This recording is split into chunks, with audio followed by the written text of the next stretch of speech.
সম্প্রতি সোশ্যাল মিডিয়ায় একটি ভিডিও ভাইরাল হয়েছে, যেই ভিডিওতে দেখা গিয়েছে একজন কিশোরীকে পিটাচ্ছে রেস্টুরেন্টের কিছু স্টাফ।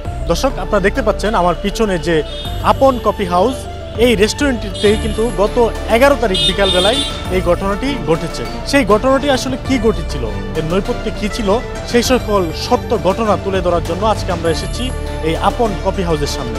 এই মেয়েটা মাঝে মধ্যে এসে ডিস্টার্ব করে। আমি আসলে প্রায় প্রতিদিন 2 বেলাই আসি, রাতে আসি একবার, সকালে একবার, বাচ্চাকে স্কুলে দিয়েই আমি এখানে আসি।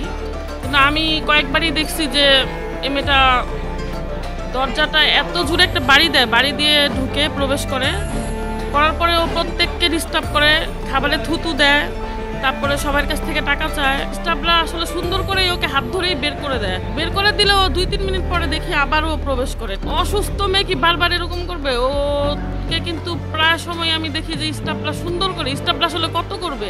ওদিন ভিতরে যে 10 টাকা চাইছিল একজনের, সেই জন্য সিকিউরিটি গার্ডরা ধরে বাইরে ছিল। পরে বাইরে নিয়ে আনার পরে কান্তা ছিল। পরে সবাই এক লোক ভিড় জমা লাগছে। এখন কি করবো, সব মানুষ তো ভিড় হয়ে গেছে গা, এখন কিছু করার মতো নাই। পরে ওই একা একা কান্দতে দিয়ে বন্ধ হাঁটতে গেছে গা। সবসময় এরকম খারাপ ব্যবহার করে? সব সময়। আবার রাতের বেলা ওই কিনা দেবে গাঁজা খায় সিকিউরিটি গার্ড গুলা 2-3টা। ওকে চেহারা দেখলেই বোঝা যায় ভাঙ্গাচুরা চেহারা কিরকম। একটা ফুটেজ দেখেছি, সেখানে লাঠি দিয়ে পেটানো হয়েছে মেয়েটাকে। বারবার করে ব্রেনের সমস্যা, বারবার করে ভিতরে ঢুকে এরা এরকম শুনে না, ভিতরে চলে আসে। তখন ওদের বেচা কিনা করতে অসুবিধা, তো তখন লাঠি দেখায়, লাঠি দিয়ে ফুটাই নেই। কর্মচারীরা বুঝতে নিষেধ করছে তুমি ভিতরে ঢুকো না, তো সে ভিতরে আর কি জোর করে ঢুকছে। তখন ওকে বোধ মেরেছে নাকি জোর করে।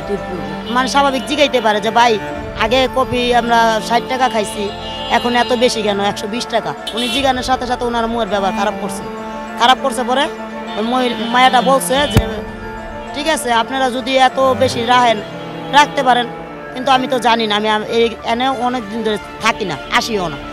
এখন মেয়েটা বাইরেছে। পরে 2 কথা তক্কাতক্কি হয়েছে। ওর সেলম্যান আইসা মেয়েটার পাও বাড়ায় বাড়ি মারছে। একবারই দিছে, মেয়েটা পড়ে গেছে গা। দ্বিতীয়বারই দিছে, মেয়েটা নিচে নেমে গেছে। নিচে নেমা এক হুন্ডাওয়ালা ভাইয়ের পায়ে ধরে বইয়া পড়ছে। পরে মনে করেন মাইয়াটা বলতেছে আমাকে থানায় নিয়ে যান। পরে থানায় নিয়ে গেছে। আমি খবর সংযোগের সাংবাদিক বলছিলাম, রুহুল আমিন শেখ। গতকাল আপনাদের এই যে রামপুরায় থানায় যে আপন কফি শপের যে 2জনকে গ্রেপ্তার করে আনা হয়েছে, কিছুক্ষণ আগে তাদেরকে চালান দেওয়া হয়েছে। যেহেতু ফৌজদারি অপরাধ, ভিকটিমরা আমরা পাই নাই, আমরা ভিডিও রেজিস্ট করে দেখতে পাচ্ছি এটা একটা ফৌজদারি অপরাধ। এই জন্য আমরা পুলিশ বাদী এই আসামিদের বিরুদ্ধে মামলা দিচ্ছি। আসামিদের বিষয়টা আরো জড়িত আছে কিনা এবং ঘটনার মূল রহস্য উদ্ঘাটনের জন্য আমরা 5 দিনের পুলিশ রিমান্ডের আবেদন করছি। এখন পর্যন্ত কতজনকে গ্রেপ্তার করেছেন আর আজকে কতজনকে চালান দিয়েছেন? 2জনকে গ্রেপ্তার করেছে, 2জনকে চালান দিয়েছে।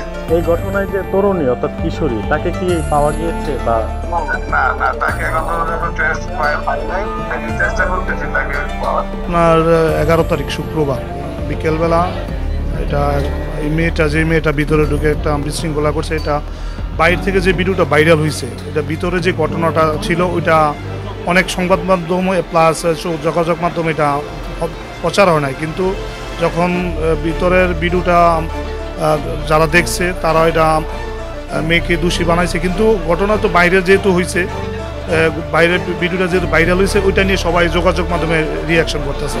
কিন্তু মূলত প্রকৃতপক্ষে মেয়েটা ভিতরে ঢুকে আমাদের আপনের ভিতরে ঢুকে কাস্টমারদের একটা মানে অনেক একটা অপ্রীতিকর ঘটনা সৃষ্টি করে, সিন ক্রিয়েট করে। মেয়ে ঢুকে কাস্টমারের কাছে টাকা চায়, টাকা না দিলে খাবারে থুতু দেয় বা বকা দেয়, বিভিন্ন ভাষা বিশ্রী ভাষা করে। তাই রেস্টুরেন্টে ঢুকে কাস্টমারদের ডিস্টার্ব করে, টাকা চায়, বিভিন্নভাবে অজ্ঞাত ভাষায় বিশ্রী কথা বলে।